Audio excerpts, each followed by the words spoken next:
Olá família, tudo bem? Hoje estamos aqui para responder algumas perguntas, de uma forma bem objetiva, clara e fundamentada na Bíblia, para que todos entendam. Eu coloquei aqui do lado todas as perguntas que nós iremos responder e as passagens bíblicas que utilizaremos para fundamentá-las. E o tema principal desse vídeo é: o cristão se casa duas vezes? Bem, já para começar respondendo a essa pergunta de forma categórica, se não for em caso de viuvez, conforme é dito em 1 Coríntios 7, 39, não. O cristão não se casa duas vezes. E para se casar a segunda vez, em caso de viuvez, é bom, é recomendado que seja no Senhor. Ou seja, o cristão não se casa duas vezes, a não ser em caso de viuvez. Mas aí você me pergunta: Diego, e em caso de adultério, pode? Bem, eu citei aqui dois textos para que você possa ler, Deuteronômio capítulo 22 e João capítulo 8, porque ali você vai ter uma clareza em relação a isso. Quando nós utilizamos as leis que Deus concedeu por meio da nação de Israel, descrevendo, identificando os seus princípios, os seus valores, aquilo que para Deus é precioso, né, que são os seus princípios, a sua verdade, a sua lei, ele deixou bem claro, e você poderá ver em Deuteronômio 22, que em caso de adultério, o que ocorria no meio da nação de Israel era a morte. Ou seja, não se tratava de cartas de divórcio. Se porventura uma mulher fosse apanhada em adultério, um homem fosse apanhado em adultério, eles eram mortos e não divorciados. Isso se comprova, inclusive, em João capítulo 8. Porque lá nós temos a história de uma mulher que foi apanhada em adultério e foi levada até Cristo. E os fariseus chegam questionando assim: mestre, essa mulher foi apanhada em adultério. E a lei diz que ela deve morrer. Ou seja, em casos de adultério, segundo a palavra do Senhor, ocasionava-se a morte. Mas calma, hoje em dia ninguém mata mais ninguém em caso de adultério, né? O que será que aconteceu? Será que por causa disso, então, foi liberado o divórcio em casos de adultério?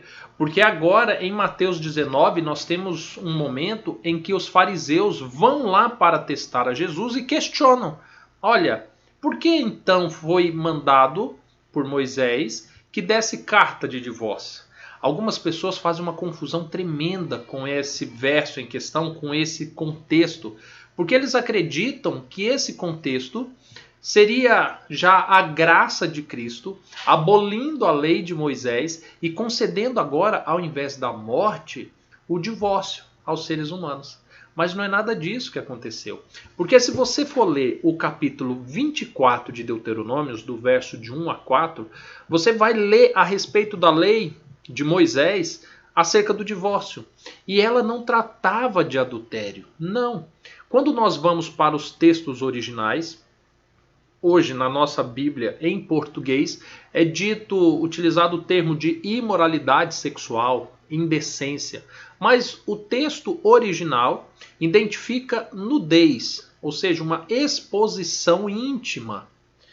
E olha, isso é tão interessante porque se você ler Deuteronômio 24, de 1 a 4, você vai identificar que se o homem casou e ele descobriu, depois de ter casado, que antes de se casar, sua mulher havia se exposto a um outro homem, não tido relações sexuais, apenas se exposto, porque se ela tivesse tido relações sexuais, em Deuteronômio 22 é dito que ela deveria ser morta. Mas se ela tão somente houve uma exposição íntima a um outro homem, então este marido poderia lhe dar carta de divórcio. Ou seja, praticamente cancelaria o casamento porque ela mentiu a respeito do seu passado. Jesus, quando fala a respeito disso em Mateus 19, ele diz que essa lei foi dada por causa da dureza do coração do homem. Que não foi assim desde o princípio. Deus não considerou que o homem viesse a se separar da sua mulher em nenhuma condição. Quando nós vamos para Malaquias 2, por exemplo, lá Deus conversando com o profeta, ele diz assim que ele criou o homem e a mulher e os tornou uma só carne a fim de que eles fossem piedosos. Percebe? E no verso 16, Deus diz assim que ele detesta, ele abomina aquele que repudia sua mulher. Ou seja, Deus não se agrada da separação, nem no caso da lei de Deuteronômio 24. Entretanto, Jesus, em Mateus 19, ele reforça isso. Embora ele deixe claro que essa é uma lei da dureza do coração do homem, é de uma demanda do coração do homem, não conforme Deus queria desde o início, ele ainda ressalva: se porventura alguém se separar da sua mulher, não sendo por causa dos termos dessa lei, e casar-se com outra, comete adultério. Infelizmente, na nossa tradução, por falta de um vocabulário mais rico e mais fidedigno ao que foi escrito na Bíblia, muitos traduzem a expressão que Jesus utiliza da imoralidade sexual como adultério, prostituição, fornicação, quando na verdade ele está fazendo a mesma referência ao ato da imoralidade cometida em Deuteronômio 24, ou seja, que seria uma exposição íntima a um outro homem. Está percebendo? Ou seja, e se nós considerarmos que Jesus estava falando que em caso de adultério poderia haver cartas de divórcio, como fazer então com João 8, quando o próprio Jesus ele foi questionado e foi dito que em caso de adultério a mulher deveria ser morta? Está percebendo? Só que em ambos os casos, tanto Mateus 19, quando ele diz que a lei do divórcio existe, entretanto, ela é uma demanda de um coração duro, é importante relembrar que em João, no capítulo 8, quando é trago essa mulher até os pés de Jesus, ele usa de misericórdia, assim como ele também recomendou em Mateus 19. Assim como em Mateus 5 e Mateus 6, quando ele fala de adultério e quando ele ensina a oração do Pai Nosso, ele destaca a importância do perdão. Ou seja, embora exista uma lei acerca da dureza do coração do homem, havia para a nação de Israel, né? Para os dias de hoje não se aplica diretamente essa lei. Entretanto, biblicamente ela existe. Mas ela é de uma demanda de um coração duro. Os corações duros não vão herdar o reino dos céus. Assim como alguém que manda embora sua esposa porque não perdoou ela, quer seja um adultério, quer seja qualquer coisa, conforme é dito em Mateus 6, quando Jesus termina de ensinar a oração do Pai Nosso, ele destaca que aquele que não perdoar o vosso irmão, o vosso próximo, também não é perdoado por Deus. Tá vendo?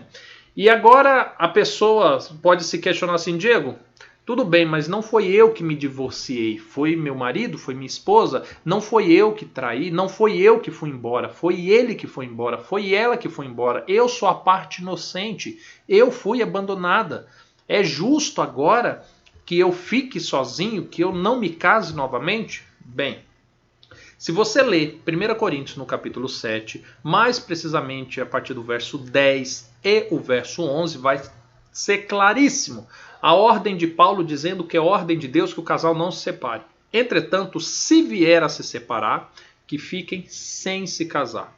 Ou seja, se é justo ou não é justo, foram os termos que Deus criou.